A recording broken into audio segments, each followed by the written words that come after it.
Welcome back, toy fans, to episode 215 of Ronald's Reviews. And on today's episode, we're sending you back to the future! Cue the march.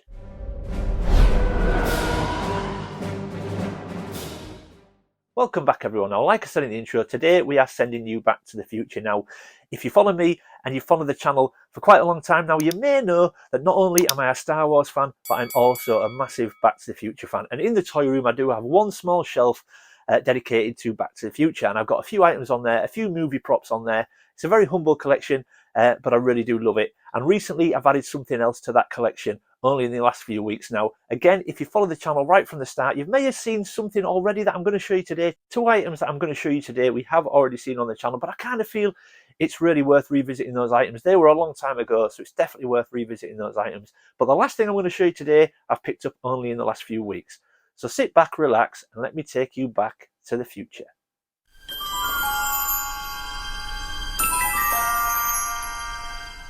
And there we go, folks. So we are going to start with this beauty. Now, I misspoke in the intro. I said I'm a massive Back to the Future fan, and I am a huge Back to the Future fan, but I'm a massive fan of the franchise. Now, I love Back to the Future 1, obviously, but I'm also a massive fan of Back to the Future 2. The first two items we're going to see are from Back to the Future 2. Now, when anyone mentions that movie, what are the first two things that Marty uses or has that you think of? Probably the most two iconic and recognisable items from that movie. Well, one of them is certainly this, the hoverboard. Little girl, stop, look.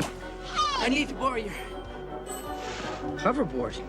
And would you believe I actually made this? Now, I have shown this on the channel, but right at the very beginning, and I thought it was worth taking a closer look or another look at it. Now, you can pick these up, an officially licensed product. Now, you can buy these as officially licensed products, but back around 10 years ago, 12 years ago, I can't even remember if they were around, and if they were very expensive. Now, would you believe I actually made this? I decided to make my own, because I can't remember if I couldn't find an original licensed product or if they're just too expensive. But basically what I did was I went to my local timber yard, and they have an offcut bin there, and I found two pieces of wood that I felt were suitable.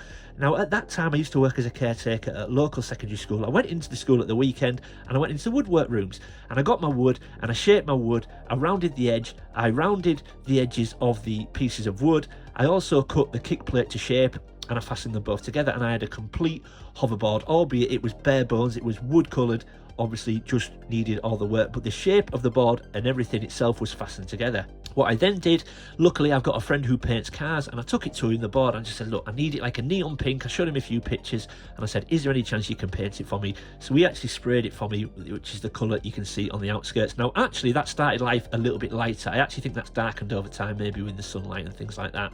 So I think the officially licensed product is probably a bit lighter than this. But I then had a complete hoverboard sprayed in the neon pink. I then went onto eBay, and luckily somebody was selling the huge decal that goes on the top. So that's a decal. I got that, and I carefully placed that on, making sure it was centered. Also, I picked up more plywood when I was at the timber yard, and I cut, while I was at work, I cut circular pieces. Now, there's two circular pieces under this kick plate just to raise it off the board slightly. I then painted the top. I put a light green decal across the centre to make it look more authentic. And then I went to my local haberdashery store, and I managed to pick up some of this pink fluff material for the foot strap.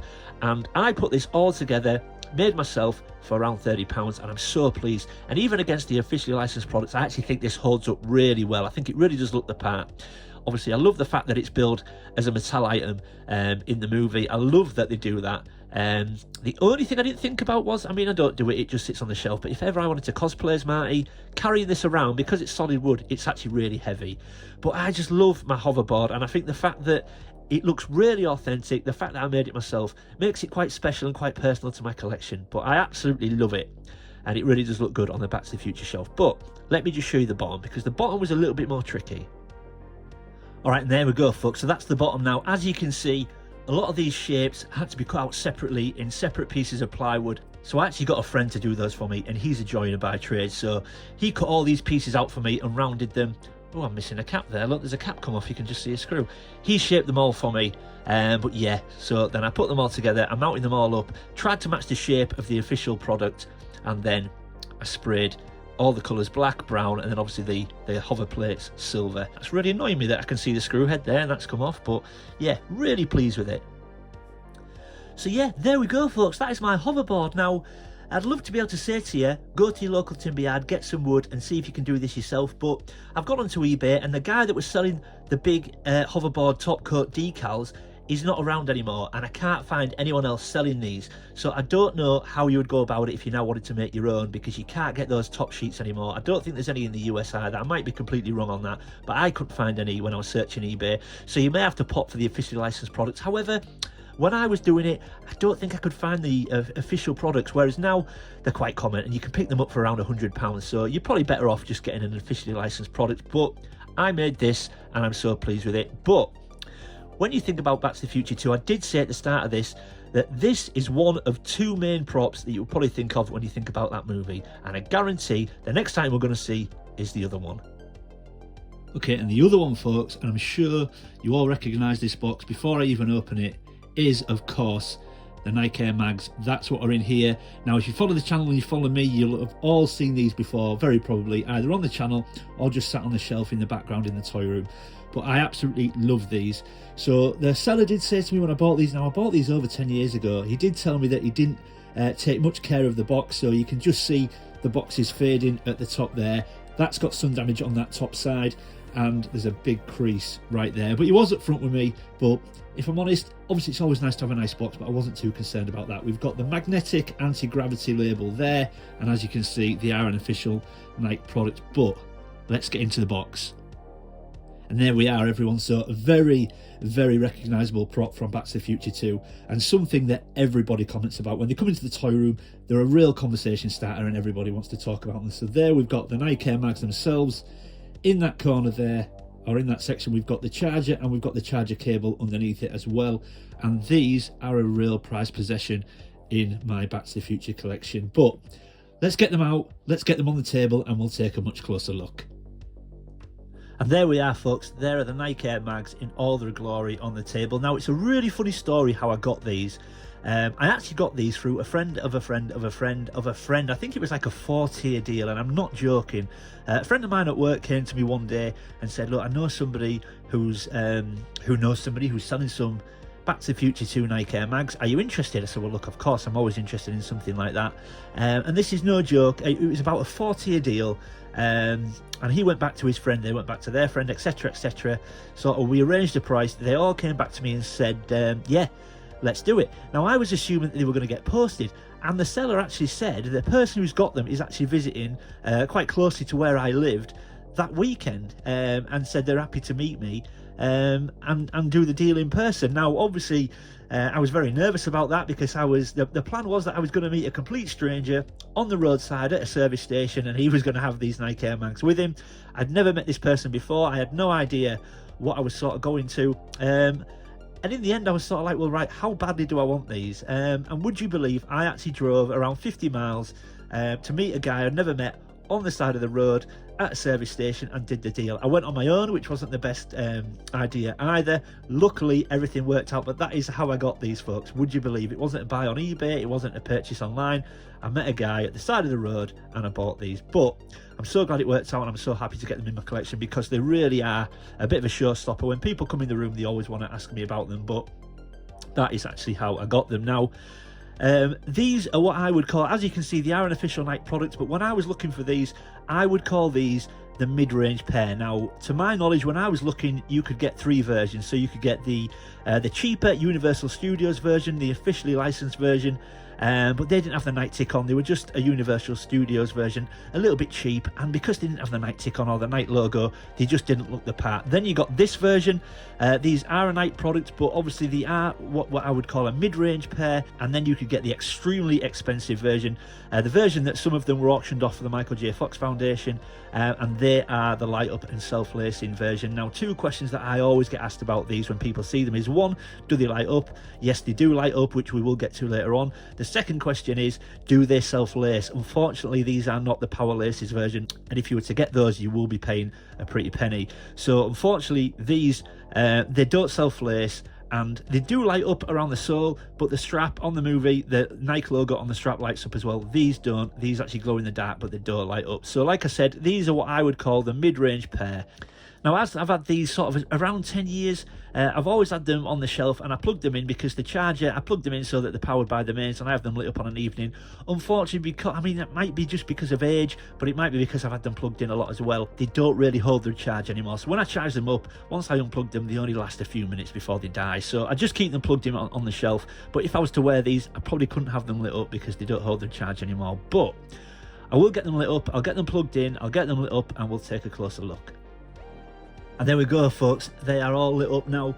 Because it's very light in here and I've got my spotlights on, the lights actually don't look that prominent on the sole especially. Now believe me, they are lit up and they are lit up quite well, but it just doesn't come through great on camera. But like I said, these are what I would call the mid-range pair. Now the high-end pair, the lights on the sole are a lot more prominent, the shape is a lot more defined and it's a lot brighter, and the Nike logo on the strap, like in the movie, does light up as well, whereas mine just glow in the dark. But like I said, the biggest questions I get asked is, one, do they light up, which as you can see they do, and two, do they self-lace? Now obviously the expensive pairs do self-lace, although in the movie they lace up very quickly. In reality the high-end pair sort of lace up quite slow, but they still do lace up themselves. But these are just an awesome piece to have in my collection. I'm really pleased to have them. Now the buttons, they are plugged in now, but the buttons to activate the lights are just behind this ankle strap here. So if I just click that, you can see they go off, and if I click it again, oh, there we go, they come back on. So they're just a really cool piece to have on the shelf, a real talking point in my collection, and I'm just so pleased to have them, even though the way I got them was very ropey. I don't think I would ever do that again, but I guess I wanted them that badly. So yeah, those are my Nike Air Mags. I'm so proud to have them, but like I said in the intro, there are 3 items we're going to look at today, and the third one we're going to get to now, which is from the original Back to the Future movie, and something that I picked up only a few weeks ago. And there we go, folks. Did you guess what the third one was going to be? What is a Back to the Future collection without a flux capacitor? And look at that. Now, this thing is absolutely awesome. Now, I got this from eBay, and this came from a guy that he makes them himself. So what are a lot of YouTubers telling us these days? Fans do the best work, and that is absolutely 100% true. Now, what you do have to bear in mind if you decide you want to pick one of these up, these are fan-made. They are not exactly screen accurate. I will go into that later in the video, but if you want something that is cheap on your pocket and that looks the part on the shelf, this is the flux capacitor for you. You can get higher end items, but you're talking 4 and 5 times the price of this one.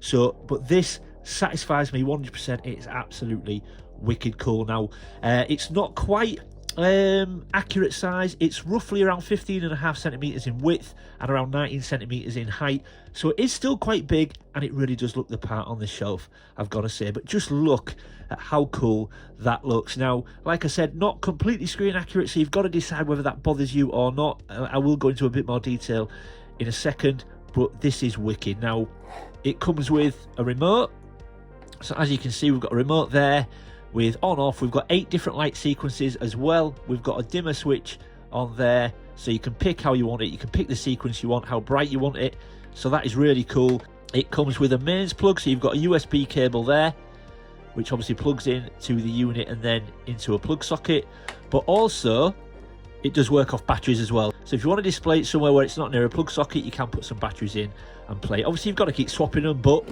it's up to you how you want to do it. But this is absolutely wicked.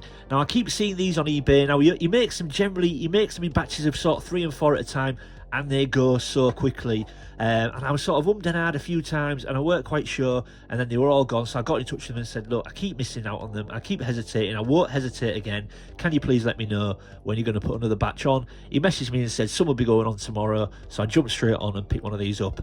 And I've got to say, it is so good. It really is. But I know what you're all thinking. Get it switched on, Luke, so we can see it going. So let's do that.